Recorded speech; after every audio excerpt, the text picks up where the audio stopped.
Olá, bem-vindos a mais um episódio do nosso Undicast. Hoje nós estamos aqui com uma convidada super especial, que é a Camila Paladino. A Camila é enfermeira, ela trabalha no centro cirúrgico, né? Tem uma experiência aí gigantesca no centro cirúrgico, de 24 anos de centro cirúrgico, então imagina que ela tem bastante história para contar pra gente. E o nosso tema de hoje é conversar um pouquinho sobre prevenção de lesões por pressão em pacientes que fazem cirurgias ortopédicas e principalmente aqueles pacientes que têm deficiência, né? Por conta aí do trabalho da Camila, que ela tem uma experiência muito grande nisso. Bem-vinda, Cá. Obrigada pelo convite. Bastante feliz em estar aqui com vocês hoje. Que bom, Cá. A gente resolveu fazer esse convite para você justamente por toda a experiência que você tem, né? E pelo trabalho de excelência que vocês desenvolvem na instituição que você trabalha. Então, eu queria que você contasse um pouquinho pra gente, né? Sobre a tua experiência, o que te levou a buscar um protocolo de prevenção, né, de lesões por pressão nesse perfil de paciente com cirurgia ortopédica e como que foi o desenvolvimento desses protocolos na tua instituição? Acho que tratar paciente ortopédico já é difícil, né? Porque você posicionar um paciente, você garantir uma assistência adequada, já é bem complicado. E quando a gente pensa nos pacientes especiais, nos pacientes com deformidade, nos pacientes com deficiência que a gente atende no hospital, esse é um nicho mais diferenciado. Então, a gente precisa ter um cuidado redobrado. A gente tem que levar em consideração várias oportunidades que a gente tem com esses pacientes. Então, o protocolo ele foi criado pensando num público geral, e aí a gente tem a especificidade desse público que a gente atende, né? Acho que o protocolo, ele traz um benefício para todo mundo que trabalha com isso, porque você normatiza uma assistência que você planeja ser adequada para aquele nicho de pessoas. Uhum. E quando você faz isso de forma protocolar, isso fica no cerne da pessoa. Então, a pessoa sabe qual é o passo que ela tem que seguir. E isso você vai trabalhando dia a dia, então acho que isso é importante. E a equipe abraça isso, né? Exatamente, porque se você deixa para fazer, eu faço do meu jeito, você faz do seu jeito, cada dia pode ser diferente, pode ser não pode ser tão adequado, e isso não fica preso nas pessoas, né? Então, quando você trabalha com protocolo, todo mundo sabe qual é a atividade que precisa ser feita, quais os passos que precisam ser seguidos e a melhor maneira de prestar uma assistência segura para o paciente. Então, acho que criação de protocolo é justamente para isso, para te determinar uma linha de cuidado. E aí, você vai tratando cada paciente de forma individual, é óbvio que a gente não consegue empacotar isso, mas é que a gente tem o caminho para seguir para prestar melhor assistência. Então, tá determinado. Então, por isso que a gente achou que era a importância de ter a criação desse documento para você ter uma linha a seguir, um cuidado a ser traçado, né? Acho que é justamente isso, cara. Eu concordo com você quando você fala assim, né, em a gente ter o caminho. É como se a gente tivesse a receita do bolo e, obviamente, cada paciente é único, a gente vai mudar Exatamente. entre as especificidades de cada um, né? Ainda mais com o perfil que você atua. Mas eu acredito que quando a gente tem um norte para seguir, ou pelo menos um ponto de partida, a gente consegue ser mais efetivo no resultado, né? É isso aí. A gente não consegue nunca fazer o mesmo atendimento que eu vou ter pra mim, eu vou ter pra você. Então, cada pessoa tem a sua dificuldade, a sua facilidade, a sua ponto de partida, é exatamente o que você falou. Eu não posso... eu vou ter o mesmo recurso para atender as duas pessoas, mas o que talvez seja efetivo pra mim não seja tão bom pra você. Então, é isso que a gente precisa. A gente tem o norte, a gente tem a receita. E aí, a cobertura, o recheio, cada um vai ter o seu, né? Então, cada um vai ter o seu cuidado específico. Legal. Quando você falou ali que a prevenção da lesão por pressão em paciente ortopédico já é difícil, né? No centro cirúrgico já é difícil, Sim. né? No paciente ortopédico já tem um pouquinho a mais. E no paciente com deficiência, a gente vai ter um pouco mais de dificuldade, né? Qual é o risco que esses pacientes com deficiência têm nesse momento da cirurgia ortopédica? A gente tem paciente que tem a sensibilidade reduzida ou ausência de sensibilidade, então quando a gente pensa nisso, a gente tem que tomar cuidado, até a proteção que a gente vai pôr, o recurso que a gente vai usar. Então, esse paciente pode ter que ficar com gesso, e aí ele não tem sensibilidade, eu posso abrir uma lesão enorme nesse paciente, né? Então, a gente tem paciente subnutrido, desnutrido, nível de alimentação não adequada, que isso também prejudica. Então, a gente tem muita coisa envolvida nesse processo, né? Então, não é só a lesão, esse paciente paciente tem todo um contexto diferenciado. Esse paciente tem uma formação no corpo que talvez a gente, para posicionar esse paciente, precisa fazer quase que uma mágica. Eles têm a deformidade do tronco, eles têm deformidade de membros superiores e inferiores. Então, assim, não é simplesmente posicionar um paciente facilmente, né? Ah, vai fazer uma cirurgia de coluna, eu vou pôr em prona e tá tudo bem, eu vou proteger o que é... Não. Às vezes ele tem uma instabilidade de tronco, ele tem uma deformidade que eu preciso fazer um calçamento de um lado muito maior do que o outro lado. Esse lado vai ficar flutuando, eu não posso deixar. Então, assim, a gente tem que arrumar estratégias para que a gente consiga fazer um posicionamento adequado e que a gente garanta a segurança do paciente, né? Então, a gente tem vários recursos que a gente utiliza para fazer isso, mas a gente tem todos esses meios do caminho, essas pedras no meio do caminho que a gente precisa fazer. Então, a capacidade de limitação, a sensibilidade desse paciente, a nutrição desse paciente, e a cirurgia, o tempo cirúrgico. Então, tem todo esse contexto que a gente precisa levar em consideração. Hoje, dentro das cirurgias ortopédicas, qual você mais tem, assim, de número, assim? A gente tem cirurgias de membros superiores, membros inferiores, e o nosso nicho principal são as cirurgias de coluna e escoliose. O hospital é o maior realizador de cirurgias de escoliose de São Paulo, eu diria até do Brasil. Então, a gente faz muito. Então, a gente tem paciente de prona todos os dias, 15, 20 pacientes nessa posição. Então, nossa, é muita coisa. É muita coisa. E só pra quem tá assistindo a gente entender, né, sobre a cirurgia da escoliose, mais ou menos quanto tempo ela dura, como que funciona? A cirurgia de escoliose é uma cirurgia bastante longa, bastante complexa. Cirurgiões com bastante habilidade demoram entre de 4 a 5 horas, mas a gente tem com cirurgia... bastante habilidade. Com bastante habilidade. E a gente tem cirurgia com duração de 12, 14, 16 horas. Então, assim... dependendo não só da habilidade do cirurgião, mas da complexidade do caso, estão cirurgias bastante longas. E, claro, né, a prevenção da lesão por pressão, ela é importante em todos os cenários, né, quando a gente fala de prevenção. Mas por que você considera, dentro do teu público, a prevenção ainda mais importante? Qual é a importância da prevenção para o paciente com deficiência?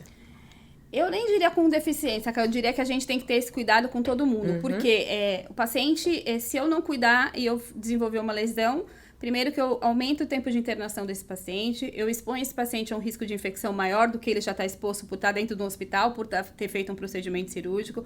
Eu tenho maior desperdício de recurso, porque eu tenho um dispositivo e eu não protegi e eu levei a uma lesão. E eu acho que para esses pacientes, como eu já falei, ele tem toda essa complexidade do caso. Então, a desnutrição, a sensibilidade. Então, assim, o que para mim pode demorar uma semana para cicatrizar, esse paciente vai demorar um mês para ter esse tratamento, né? Então, esses pacientes têm toda essa complicação. Então, é por isso que a gente toma tanto cuidado.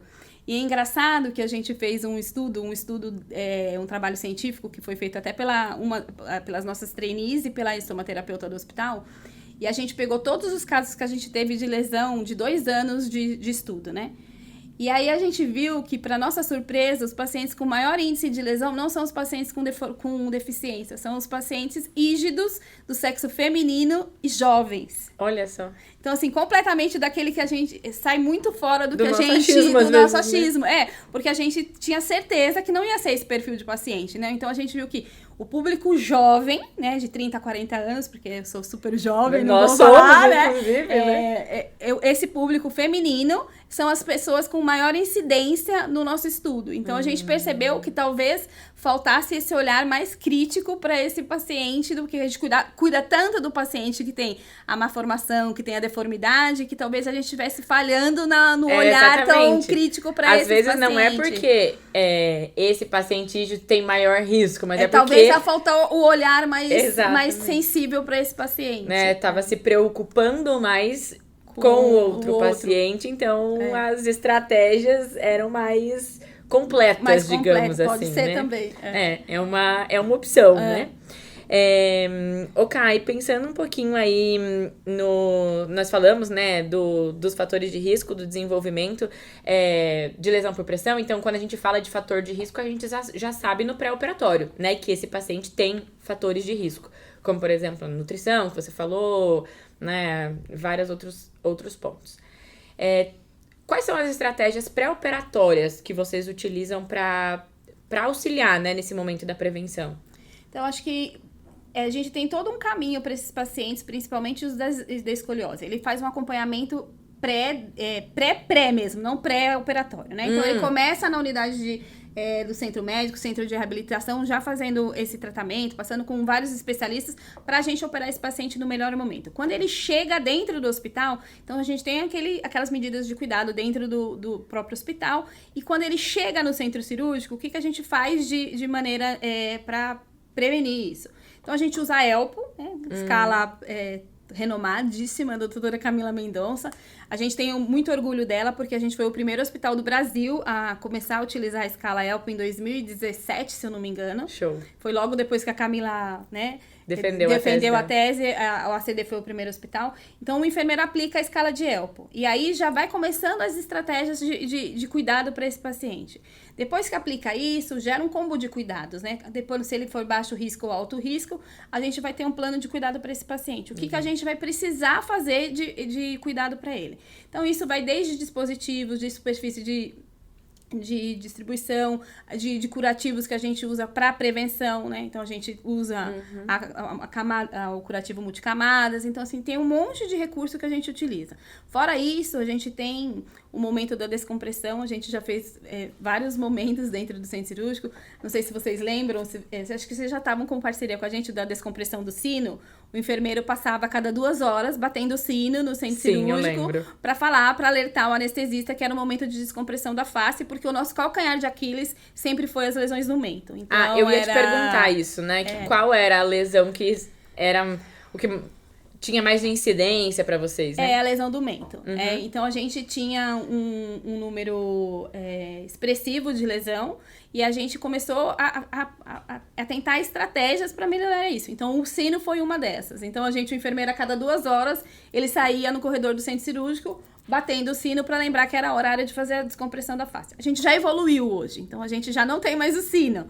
Então, hoje, em todas as salas, a gente tem um relógio, que ele é de acrílico, e ali a gente põe o momento 0, que é a hora que a gente prona o paciente, e a cada 2 horas a enfermeira coloca o horário, que é o momento de fazer a descompressão da face. Então, a gente tinha muita dificuldade com a equipe de anestesia, justamente pela complexidade da cirurgia, de às vezes fazer essa movimentação para descomprimir o rosto, né? E aí a gente foi adaptando outras possibilidades. Então, hoje a gente já falou para o anestesista, você não precisa erguer a cabeça do paciente, porque às vezes está mexendo na coluna, na medula, em alguma coisa muito delicada no momento que precisaria ser feito. A gente viu a estratégia de já abaixar o coxim, dele fazer uma pressão no coxim que já alivia um pouco para circular. Então, a gente conseguiu outras estratégias. Então, assim, a gente tem muito cuidado, cara. Então, assim, a gente tem que fazer a inspeção da pele do paciente antes de colocar o paciente na posição, porque a gente acha paciente que já tem lesões graves, dermatites, que às vezes contraindicam a cirurgia do paciente. Então, acho que tudo isso faz parte do olhar do enfermeiro e do cuidado com o paciente.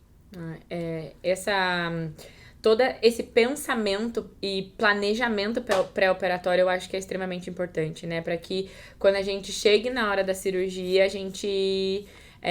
por mais que às vezes a gente encontra outras dificuldades ali no meio do caminho, né? Mas para que o risco ele seja cada vez mais minimizado durante o período intraoperatório, né?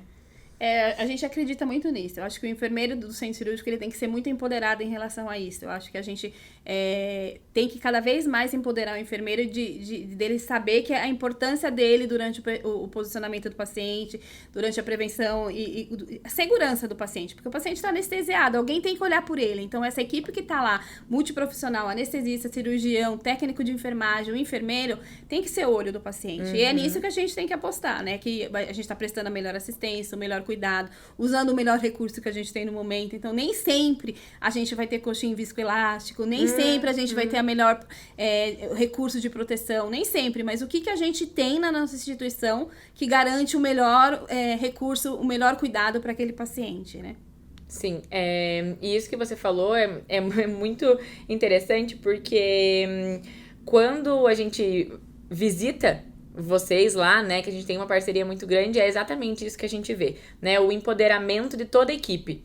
Né, o enfermeiro tá empoderado, a gente não vê lá uma diferenciação muito grande, assim, de o paciente é meu, do cirurgião. Não, é da equipe, é de todo mundo. Isso é uma coisa que a gente vê muito gritante quando a gente visita vocês e quando a gente acompanha alguma cirurgia. Eu acho que isso também, Cá, é pela facilidade da gente ser um hospital especialista, né? Então, a gente tem muita expertise no que a gente faz. Então, a gente tem conhecimento e tem embasamento científico para discutir de igual para igual, né? De falar, doutora, essa não é a melhor prática, vamos tentar dessa outra forma. Olha, a gente tem um outro dispositivo que talvez fique melhor para esse paciente.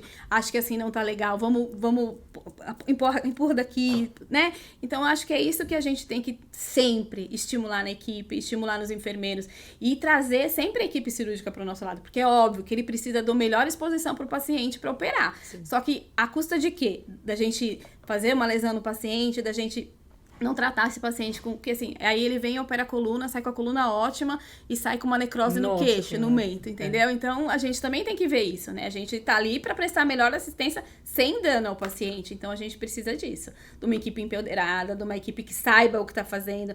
Então, acho que o grande... a chavinha virou pra gente depois que a gente teve a presença do simulado realístico, que foi a certificação de vocês.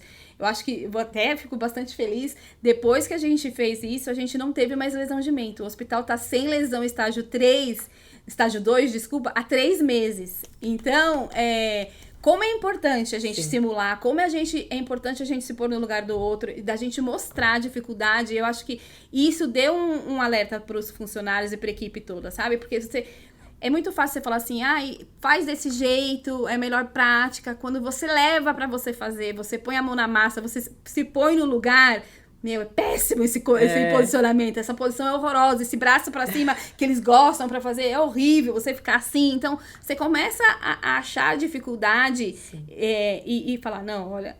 Isso aqui não tá bom, o ombro tá muito elevado, isso aqui... Então, o olhar fica mais sensível. Então, acho que... puxando sardinha mesmo, com muito orgulho de falar. A minha equipe foi 100% treinada. Sim.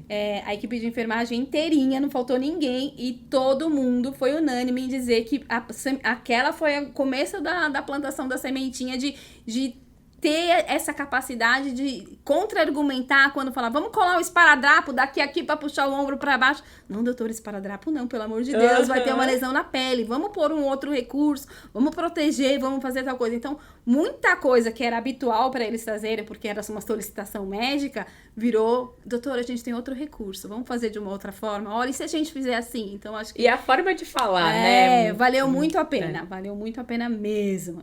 O resultado tá aí, né? A gente tá colhendo os frutos de um trabalho tão excelente. Show de bola. Ô, Ká, você comentou agora, né, da simulação realística que em parceria a gente fez lá na instituição, né? E aí eu tava pensando, primeira instituição em fazer a ELPO, primeira instituição a realizar a simulação realística junto com a Hartmann, né, com prevenção em ação em centro cirúrgico. Então vocês gostam de ser primeiro lugar em tudo, né? Eu vim conversando isso com o aluno no carro, que a gente é muito competitivo, então a gente quer ser primeiro em tudo, então a gente gosta mesmo. E assim, quando vem pro benefício da instituição e benefício do paciente, é com a gente mesmo. Isso é ótimo. E eu acho que um ponto que você tocou ali na questão da simulação realística foi justamente essa parceria multidisciplinar, né? Que teve também durante a simulação. A equipe médica, a equipe de anestesia, os cirurgiões, então assim... A gente até plantou, né, Ká? A gente tinha uma equipe que é uma equipe muito forte nas cirurgias de escoliose e a gente teve um debate bastante importante e a gente não conseguiu transformar do jeito que a gente queria, mas a semente a gente já plantou. Então, algumas coisas já melhoraram, então a questão do triângulo invertido, a gente não evoluiu, mas a proteção já é mais aceita. Então, hoje eles já entenderam que a gente não fala sem embasamento científico, né? A gente não tá lá porque eu acho, doutor, que essa é a melhor prática, eu acho que, né? Não, se a gente tá falando é porque tem a garantia de que vai ser a melhor assistência, vai ser mais seguro pro paciente, a chance de ter lesão vai ser menor, o curativo vai ser mais adequado. Então, tudo tem um porquê, não é porque a gente acha, né? Então, tem uma explicação para tudo que a gente conduz e para tudo que a gente orienta da melhor prática. Tá. Tu comentou agora em relação a algumas coisas que você utiliza, né, lá na instituição. Falou de questão, né, de coxinha e tal. Explica um pouco mais pra quem tá assistindo a gente quais são as tecnologias disponíveis que você tem lá, ou disponíveis aí em consenso, pra que a gente utilize pro nosso paciente no momento da cirurgia. Esse é outro orgulho, né? Porque a gente tem coxim para todas as salas. Então, a gente não tem essa contenção de recurso. Então, eu sou um hospital que faço cirurgias especializadas em coluna e preciso desse recurso. Sim. Então, que é uma diferença para outros serviços que não tem. Então, eu sou muito feliz e muito... Eu nem sei a palavra que eu usaria... privilegiada de ter esse recurso, porque eu tenho o melhor que existe no mercado. Então, a gente hoje tem coxim de viscoelástico. A gente, depois da certificação, a gente trocou o coxim da face, porque a gente achou que também poderia ser o causador da lesão da menta. Então, a gente hoje usa no tórax e na face o de viscoelástico. A gente tem o curativo que a gente usa. Então, a gente tem um padrãozinho de curativo que a gente usa preventivo para fazer a proteção da face. Então, a gente usa 2 curativos, posso falar, né? O pequeno e o grande, para dependendo do paciente. Se é a criança, a gente usa um pequeno e um grande. Se é o adulto, a gente usa 2 grandes. E a gente recorta e a gente faz a proteção. Então, a gente protege a fronte, a gente protege o zigomático e protege o mento, né? E além de todas as outras superfícies, áreas de proeminências ósseas. Então, assim, a gente tem um esqueminha mais ou menos que é onde a gente tem, né? Então, é cristelíaca, arcos costais, mas dependendo do paciente, isso muda de um pro outro. Até por conta que às vezes eles têm essa deformidade, né? Então, dependendo disso, a gente acaba mudando alguma coisinha. Mas a gente tem tudo isso de recurso. Outra coisa que a gente também instituiu, Ká, que eu acho que é importante, que também vem de benefício para esse processo de melhoria, hoje a gente aplica laser em todo mundo, de baixa intensidade. Então, todos os pacientes no pós-operatório que acordam com qualquer hiperemia, sendo ela reativa ou não reativa, a gente aplica o laser. E isso já faz como se fosse o começo de um tratamento, né? Então, acordou, tá vermelhinho, o enfermeiro aplica o laser, faz o registro e isso é acompanhado. Então, se ele evolui, a estomaterapeuta faz a continuidade desse tratamento no pós-operatório desse paciente. Mas, então, acho que isso também culminou com esse resultado satisfatório que a gente tem no hospital, né? Então, acho que a junção do recurso mais a prevenção do tratamento, então, acho que esse é o caminho. Legal. Então, dentro de todas as estratégias, né, mais a superfície de suporte, né, que vocês têm a superfície de suporte de viscoelástico, as coberturas multicamadas, né, para prevenção, e aí no cuidado pós-operatório. Isso. Legal. Isso aí. Show de bola. Falando um pouquinho, a nossa próxima pergunta é realmente de pós-operatório, né, porque quando a gente fala de cirurgia ortopédica, quando a gente fala de pacientes com deficiência, tem toda a reabilitação pós-operatória, né? Como que é esse acompanhamento de vocês nesse pós-operatório do paciente? Como que funciona isso dentro da instituição? Esse paciente, ele tem caminhos diferentes dependendo da fonte pagadora dele, né? Então, se ele for convênio, particular ou SUS, ele segue um caminho, né? Então, ou vai para o centro de terapia ou vai para o centro de reabilitação. E esse paciente vai reabilitar conforme a necessidade dele. Então, dependendo do que ele operou, ele vai para uma área e um tratamento e uma reabilitação específica.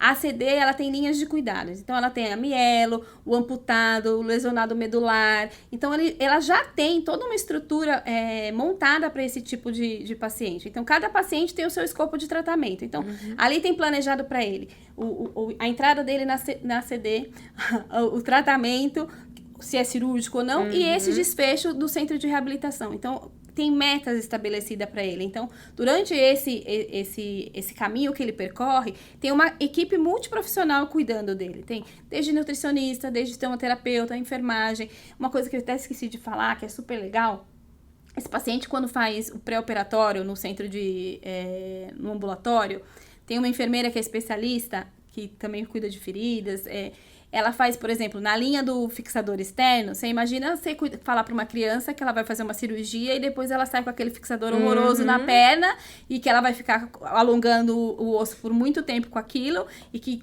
ela tem que saber qual a roupa que ela vai vestir, como que ela vai tomar banho, como que ela vai dormir, não vai rasgar o colchão, como que não vai enganchar aquilo no lençol. Legal. Então, assim, a enfermeira tem uma boneca com um fixador externo que no pré-operatório ela já começa a orientar esses pacientes de como vai ser isso. Então, a primeira orientação é olhando a boneca. Então, olha, vão ter esses pinos, a sua limpeza vai ser assim, a roupa ideal para você colocar é essa, para você tomar banho você precisa fazer dessa forma. Então, acho que tudo isso culmina com essa reabilitação desse paciente. Então, ele não chega sem a informação. Então, isso começa na fase pré-operatória desse paciente, quando a gente está planejando o cuidado desse paciente. E aí, no pós-operatório, tem tudo isso. Então, tem o curativo que é feito no ambulatório pela enfermeira especialista. E isso vai sendo conduzido durante toda a internação dele. Tem pacientes que ficam no centro de reabilitação por longo período até conseguir fazer a meta estabelecida. Tem paciente que tem essa reabilitação mais curta. Mas isso tem tudo planejado. Então, por cada linha de especialidade de cuidado, a gente tem um plano de traçado, levando em consideração a individualidade, o processo e a evolução do paciente. Porque você tem bastante, além de ter, né, pacientes rígidos, pacientes adultos, acredito que a maior população ainda é criança. Não, é 60% adulto. Nosso atendimento no centro cirúrgico é 60% adulto e 40% criança. Mas 40% criança é bastante coisa, né? E o adulto, ele já se sente... o momento cirúrgico já traz medo, já traz ansiedade, né, pro adulto. Sim. Imagina pra uma criança, né, que realmente vai ficar com aquele fixador no pós-operatório, que vai ser tudo novo, às vezes vai ter dor nesse pós-operatório. Então, eu acho que esse trabalho é extremamente importante, né? A gente tem outros recursos, agora eu vou puxar sardinha. A gente tem dentro do centro cirúrgico muita coisa para orientação, cuidado, carinho, né? Então a gente tem um projeto que a gente tem muito orgulho, que é o meu amigo igual a mim. A criança traz um bonequinho dela, que é aquele meu amuleto da sorte. E aí a gente faz exatamente o curativo que o paciente vai ter. Então, se ele vai operar a perna, a gente faz um enfaixamento na perna. Se ele vai fazer um fixador, a gente faz um fixadorzinho na perna do boneco. Ai, se ele sai de pulseira, se ele sai de camisola, então a gente faz isso. Essa é uma coisa que a gente consegue trazer a realidade pro brinquedo e acalma a criança. Então, isso eu acho que é um meio que a gente fala assim, as pessoas podem achar que é besteira, mas isso traz uma tranquilidade e uma semelhança que acalma a criança. Outra coisa que a gente tem importante dentro do centro cirúrgico, a gente tem aromaterapia.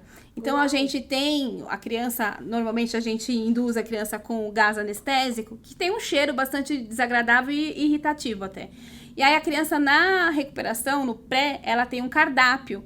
E ela escolhe o cheirinho que ela quer dormir. Então tem o pum do elefante, o bafo do dragão, o chiclete. Então ele vai sentindo a fragrância lá e ele escolhe com quem ele quer dormir, né? E outra coisa que é muito legal lá é que a gente tem a presença da mãe o tempo inteiro dentro do centro cirúrgico. Ela é muito parceira. Então a mãe vem no pré-operatório, fica com a criança até o momento da indução. Acabou a indução, a mãe volta pro quarto e quando acaba a cirurgia, a mãe permanece na recuperação acompanhando a criança. Então, essa parceria também é de muito sucesso, porque é alguém que a criança conhece, confia, né? Então, acalma. Então, a gente tem um ambiente mais tranquilo, porque 40% de criança. Você imagina se a gente deixar só com o cuidado da enfermagem, a criança assusta, é um ambiente diferente, a criança tá anestesiada muitas vezes, acorda, não tá sentindo as pernas, e tudo isso é assustador. Então, a presença da mãe, ou do pai, ou do cuidador, ou alguém da família, isso traz muita tranquilidade para a criança e traz um pós-operatório mais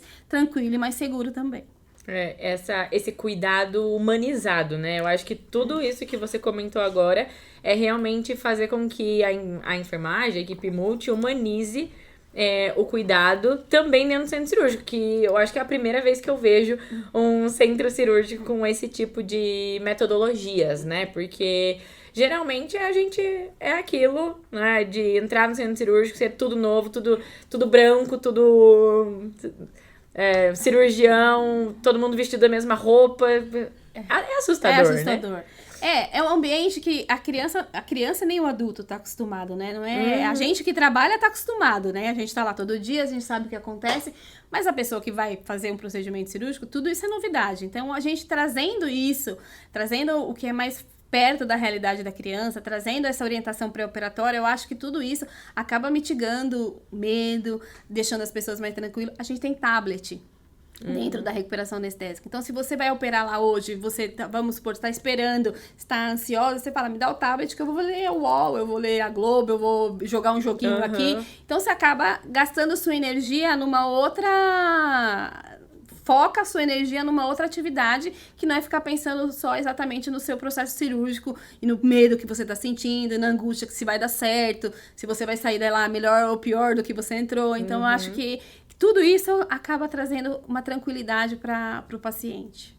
É sensacional. Quando eu escuto esses tipos de cuidado, eu vejo o quanto a enfermagem tá evoluindo também, né? Que às vezes a gente fala muito, assim, que a enfermagem às vezes estagna, que a enfermagem não é colaborativa. Mas quando a gente vê esse cenário, volta a dar orgulho da enfermagem, né? E eu acho que é tão pouco, Ká. A gente não gasta recurso, a gente não tem investimento, eu não preciso ter mais pessoas, eu não preciso de nada disso, entendeu? O que é? É uma equipe engajada, que acredita nesse projeto e que vai atrás disso. Então, assim, como que eles fazem o fixador no boneco? Com clips. Você entendeu? Não é, você tem uma equipe que faz... Não, é o dono do paciente, aquele circulante que é responsável por aquele paciente, que tá cuidando dele, vai lá e vai fazer um carinho, vai fazer o melhor cuidado pro boneco dele, pra ele, entendeu? Então, não tem gasto né? Eu não investi nisso. Investi numa equipe que tem dedicação, que tem amor ao que tá fazendo. Então, acho que essa é a grande... E qual que é o segredo, Ká, de você engajar essa equipe? Você como gestora hoje, né, do centro cirúrgico. O que você acha, assim, que é o segredo da gente ter aquela equipe que é engajada, que não tá indo lá só pra fazer o trabalho dela do jeito que for e... Eu acho que esse é o papel mais difícil, Camila, porque nem todo mundo tá sempre na mesma sintonia, nem todo mundo tá sempre na mesma vibe, hoje tô legal, então, assim...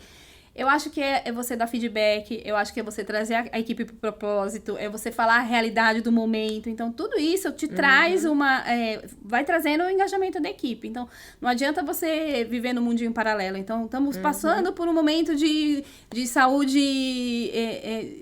né, de problemas com saúde, tá difícil para todo mundo, reduzimos os números cirúrgicos, então a equipe tem que estar a par disso, para entender que cada vez mais o papel dela lá é importante, que ele tá empregado, ele ter um lugar para o sustento dele é importante. Então, acho que o engajamento vem justamente disso, né? Quanto que eu falo de verdade, o quanto eu dou de feedback para essa equipe, o quanto a gente mostra o que a gente tá fazendo. E aí a gente vai engajando. E sempre tem os fora da curva que a gente puxa e tenta pôr no caminho, entendeu? Mas é a parte mais difícil da gestão de pessoas.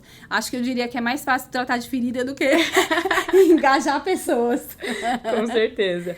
Ok, se você fosse hoje dar um exemplo prático, né, de tudo isso que a gente conversou, da prevenção, das estratégias, desse cuidado dentro do centro cirúrgico, o que você contaria pra gente? Acho que o mais recente, assim, vou te dar um que aconteceu nu e cru com a gente lá. A gente faz artroscopia de quadril e super tranquila, uma cirurgia, né, teoricamente rápida, que não tem muita complicação, que pra gente nunca tinha tido lesão. A gente teve uma paciente mulher que teve uma lesão na vulva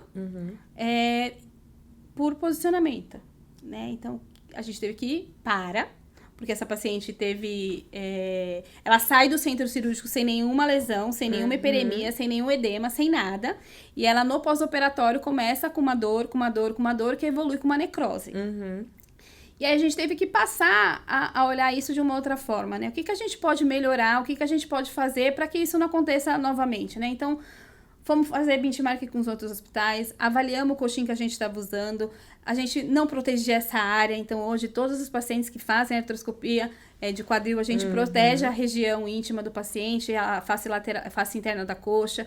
Então, era uma região que a gente não cuidava. Então, a gente estimula que o médico faça a sondagem para que a compressão da bexiga também não faça pressão na área. Então, assim, meu procedimento é rápido. Tudo bem, doutora, a gente tira no final da cirurgia, mas a gente fez alguma mudança de cuidado para garantir isso. Então, eu acho assim, é óbvio que ninguém sai de casa pensando em fazer um dano para o paciente, mas isso traz melhorias. Então, a gente trazer problema, a gente teve que analisar isso muito friamente e olhar.